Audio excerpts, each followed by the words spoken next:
of these that we have here, the owner of record listed in the county's website is people that have passed away. So we're trying to deliver letters to people that can't sign for them. So, you know, short of that, the city can go board up some windows and do some other things and charge them. But who you charge? But who do you charge? You know, who, you know, some of them are banks, some of them are, you know. Well, in that case, we're looking at, you know, Northeast Street there. County surely has to send that someplace to get, to be, for their tax records or tax statements, don't they? Do they send it to that address and it's, comes back? What do they do? I mean, Did they send it to the bank for, wasn't the bank that had it for a while, that don't want to do anything with it? Well, generally speaking, what the county will do is they'll attempt to serve tax documents, and if for some reason they're not paid and taxes continue to go unpaid, they'll generally use the notice of publication that these taxes are owed. So that they utilize the publication, service by publication portions of the trial rules to permit these people to know about it. okay. So particularly on the Northeast incident, they actually did send those owners are still alive. They just they've moved away from the community, have no interest in the house and don't want anything. So they've actually continued to accept mail and documents and that sort of thing.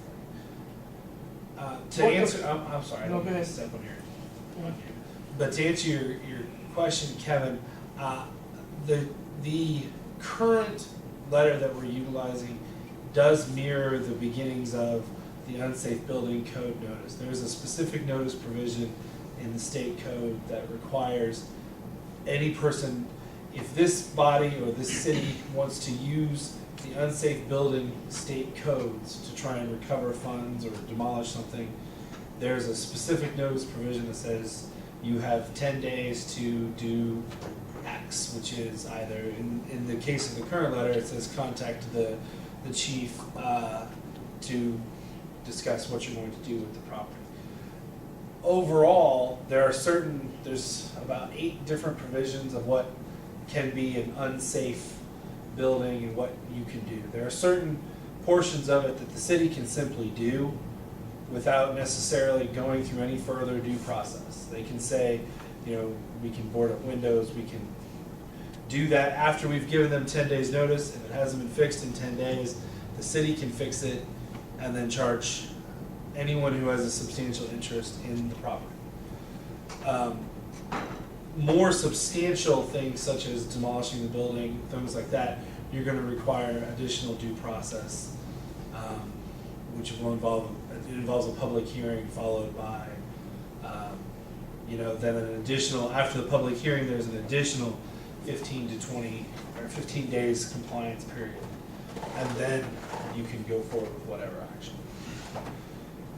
So, But then if it's less than $10,000, the city can do it. If it's over $10,000, you need to take quotes, you need to bring that to the board works. And yes. so, and again, it takes time to have people go prepare estimates and make sure you get apples to apples quotes back.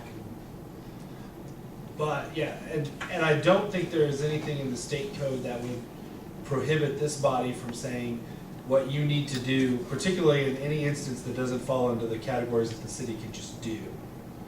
But that what you need to do is come before this body and explain what's going on and how you plan to fix it and that sort of thing. Okay, what's your thoughts about that? How do we want, I mean, obviously we need to see the letter and we need a little bit better timelines maybe for us to actually see in writing or as well as hearing. I guarantee on every one of these items, there's a lot more going on in the background than what you can interpret from this. And it might make the whole council, the whole group feel more involved if, you know, it's like this letter, you just put some more detail to substantiate the work that everybody's doing in the background. I think that would be helpful. And that's something that you could do without a big a deal, I would think. It's not a problem. I still also think a timeline that you could put together in terms of, here are the things we can do, just in general. This I mean, is I for- ran off the state code today because I went through our unsafe building ordinance, and then it cites the state code, so I printed that out. So I have that I can provide you copies with. Well, all the timelines and the work. If you read. Summaries of it, I think, would be fine. Summary of it that says, these are the things that we can do, and not narrative, but a couple bullet points. And then, what are the timelines? And again, we don't want to know everything, but a summary of it would be helpful for us. And I think then, you know, if the response has been there, I would like for us to look at those categories of things. What are those things that we can take action on ourselves? What are those areas where we can't take action ourselves, but we might want to change the letter and say, if it involves these things, we expect you to be here at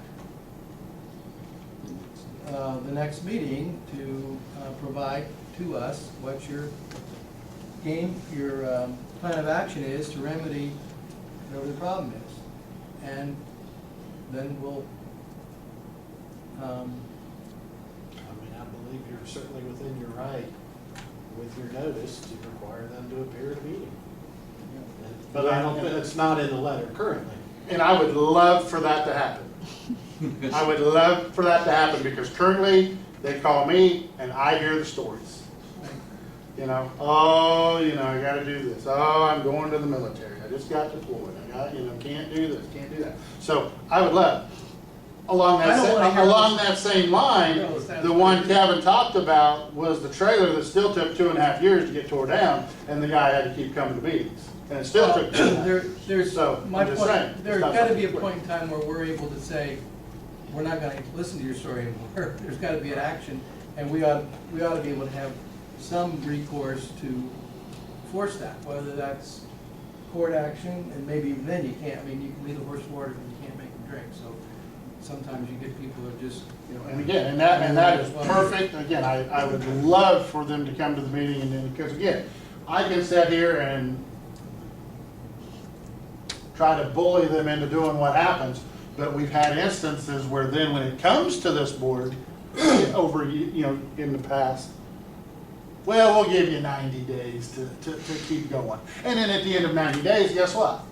We get another night. Well, we give you another 90 days. So you know what, I'm sitting back here looking like, you know, well, you know, he told me. So when it comes down to public safety, we need to be able to be more quick and effective on making these decisions, right? Because it is a hazard to the public safety. So do we have the measures to go forward faster, or do we have to give 2.5 years?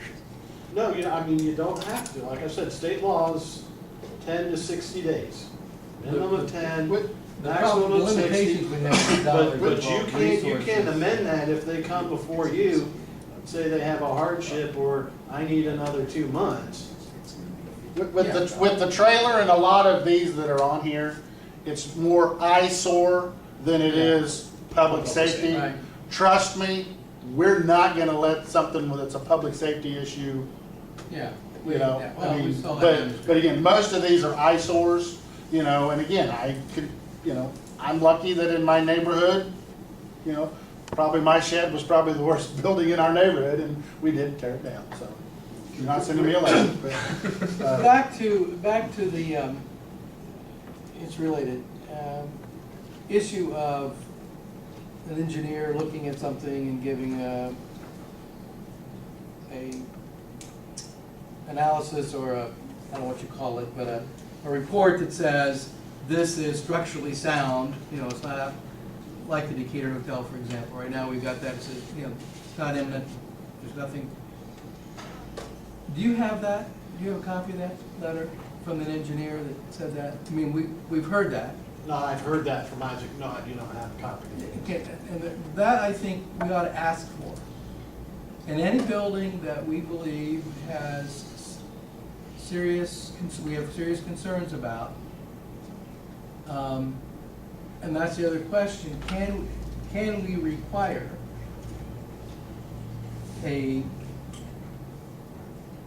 property owner to verify that indeed the building is structurally sound? Can we require them to go to that expense? Now, we've got Isaac, you know, cooperating with this, and but what if we have somebody that's uncooperative? Can we require it? And do we have a right to that letter? I mean, that engineer's working for the property owner, obviously. You can ask, they don't have to provide it. Gotcha. But if they don't provide it, then we follow through with condemning of the building. Yeah, we If have we- that if we we have that believe- authority, yeah. You Yes, know, if I we mean, believe and, it's and structurally that's sound. the problem with what we've got here. You've got this, and you've got this. There's really nothing in here to play with. And that's been our problem all along is, okay, there's nothing in between the boat, it's all one side or the other, so. And as far as the city or a body paying for that, I don't think you want the liability. Even though the engineer's gonna carry some liability, an insurance company could still say, you hired somebody who wasn't qualified.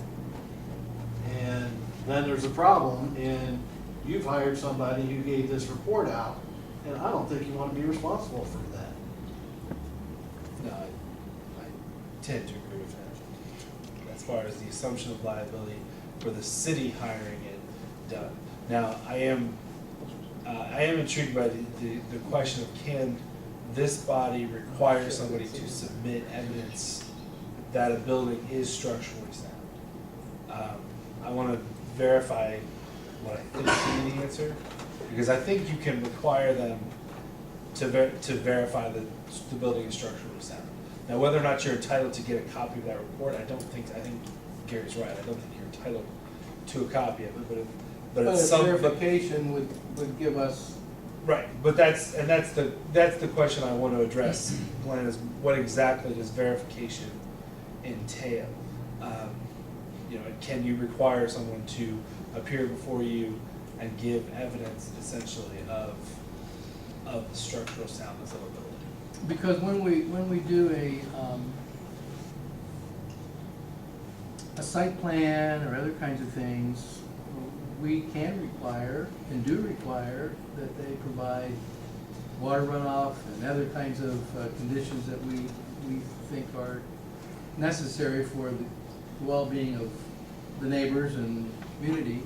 And I don't know if this is similar or not, but anything else for two things we're going to follow up, or three things we're going to follow up on. We're going to follow up with amplifying this report.